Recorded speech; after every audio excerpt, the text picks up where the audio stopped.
Hello everyone, welcome to coffee with Krishnapriya. 2024 నవంబర్లో విజయవాడ నుంచి Srisailam seaplane launch చేసినప్పుడు చంద్రబాబు నాయుడు గారు, అప్పుడు నేను అక్కడే ఉన్నానండి. నేను అనుకున్నాను, ఓ మై గాడ్, మన కృష్ణానదిలో సీప్లేన్ అనేది లాంచ్ చేయొచ్చు, దాని వలన పర్యాటక రంగాన్ని వృద్ధి చేయొచ్చు అనేది అస్సలు పాసిబుల్ అనేది నేను నా కల్లో కూడా అనుకోలేదండి. ఆ రోజున అనుకున్నాను, ఓ మై గాడ్, అసలు ఈ పెద్ద ఆయనకి ఇలాంటి ఆలోచనలు ఎలా వస్తాయి, ఈయన విజనే వేరు అనుకున్నానండి. సరే, ఆ రోజున అలా అనుకున్నానండి. తర్వాత ఫాలోయింగ్ మంత్స్లో ఏంటంటే మన కోటప్పకొండకి కేబుల్ లైన్ పెడుతున్నారు. అక్కడ కూడా పర్యాటక రంగం వృద్ధి చెందాలి.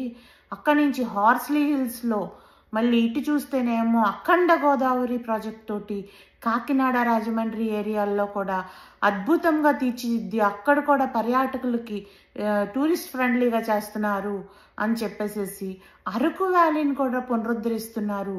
ఇటు చూస్తేనేమో కొల్లేటి సరస్సును కూడా ఇచ్చేస్తున్నారు, బాగు చేస్తున్నారు. ఇలా అన్నీ చూస్తూ ఉంటే అమ్మా, అసలు మన ఆంధ్రప్రదేశ్లో ఇన్ని పర్యాటక ప్రదేశాలు ఉన్నాయా? ఎప్పుడు ఇదివరకు రోజుల్లో అనుకునే వాళ్ళమండి, ఒక తిరుపతి, లేకపోతే ఒక శ్రీశైలం, లేకపోతే ఇంకోటి అలాంటి ఏవో చిన్న చిన్నవి ఉన్నాయి. మహా అయితే కనుక బాపట్ల బీచ్, మచిలీపట్నం బీచ్ ఇట్లా అనుకునేవాళ్ళం.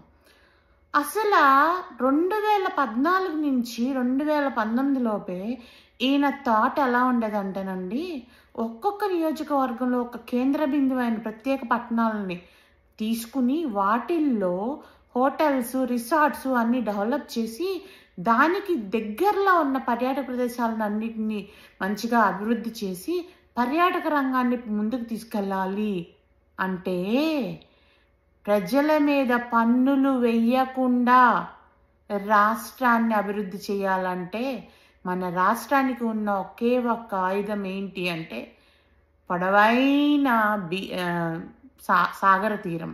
అయితే ఇదొక్కటే కాకుండా టెంపుల్స్ తీసుకున్నా, హార్స్లీ హిల్స్ లాంటివి తీసుకున్నా, అసలు చిత్తూరు జిల్లాకి ఎప్పుడన్నా వెళ్ళారండి? నేను వెళ్ళాను.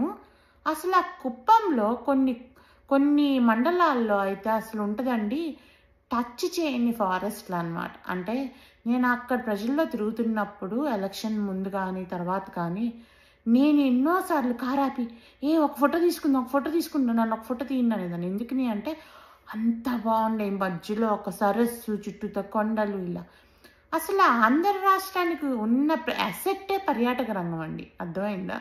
దీన్ని అభివృద్ధి చేయాలి అనుకున్నారు చూసారా చంద్రబాబు నాయుడు గారు. థ్యాంక్స్ అండి సార్, సెల్యూట్ టు యూ. అయితే నేను అలా ఆలోచిస్తూ ఉన్నానండి. 2 రోజుల క్రితము ఆయన ఏపీ టూరిజం సంస్థతోటి ఏం చేశారంటేనండి, వాళ్ళు 10,000 కోట్ల పెట్టుబడులతోటి 80 ఒప్పందాలు చేసుకున్నారండి. రిసార్ట్స్, హోటల్స్ యాజమాన్యంతో. అంటే అసలు ఇంకా అటు ఇటు చూసేటప్పటికి మన ఆంధ్ర రాష్ట్రం అంతా పర్యాటక రంగంతో అసలు చాలా అభివృద్ధి చెందుతుందండి. సరే, ఇది ఒక్కటే అనుకున్నామండి. మొన్న అదే రోజున క్యారవాన్స్ని ఓపెన్ చేశారండి. క్యారవాన్స్ అంటే ఏంటో మీకు తెలుసా అండి? ఏం లేదండి, వేరే వేరే కంట్రీస్ నుంచో వేరే స్టేట్స్ నుంచో వచ్చిన వాళ్ళు ప్రతి ఒక్కరికి హోటల్స్ దొరకచ్చు, దొరకకపోవచ్చు. అది కూడా కాక చాలా మారుమూల ప్రదేశాలు ఏంటంటే ఒక ఫ్లైట్లో వెళ్తానికి, ఒక ట్రైన్లో వెళ్తానికి యాక్సెస్ ఉండకపోవచ్చు. అలాంటి ప్రదేశాలకు కూడా ఒక వ్యాన్ లాంటి, పెద్ద వ్యాన్ లాంటి దాంట్లో ఒక ఇల్లు లాగా ఉంటుందండి. పడుకోవచ్చు, చక్కగా వంట చేసుకోవచ్చు. సపోజ్ మనం బీచ్కి వెళ్ళాం అనుకోండి, అక్కడి నుంచి చక్కగా అక్కడ పట్టిన చేపలను పట్టుకుని మనం అదే వ్యాన్లో వండుకుని తినొచ్చండి.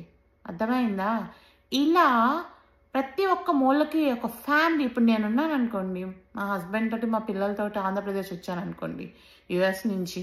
నేను కారు పెద్దది ఉండదు, ఏదో మామూలుగా ఉంటుంది. ఎందుకంటే మేము అక్కడ ఉన్నాం కదండి, మేము ఎందుకు మెయింటైన్ చేస్తాం అవన్నీ.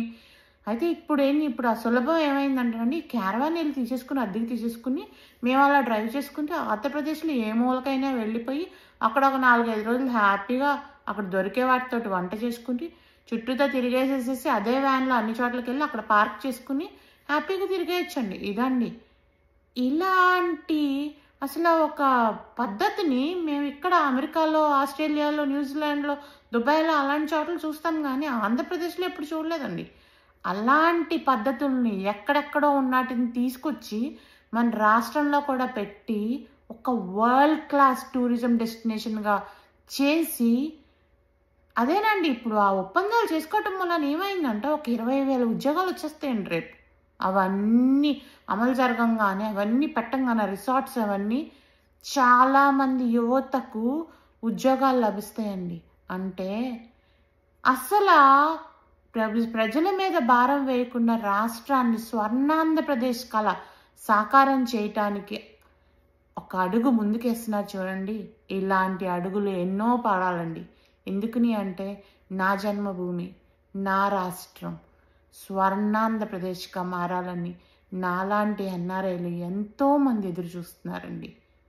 ఎక్కడికి వెళ్ళి ఏ దేశం ఎగినా ఎందుకు ఆలిడినా పొగడరా నీ తల్లి భూమి భారతిని అని నా రాష్ట్రం బాగుండాలి, నన్ను కన్నతల్లి బాగుండాలని నేను అనుకుంటానండి.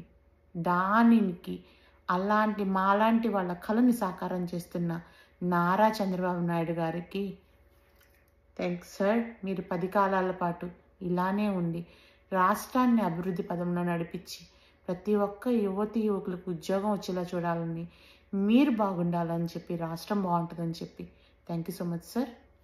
Bye then.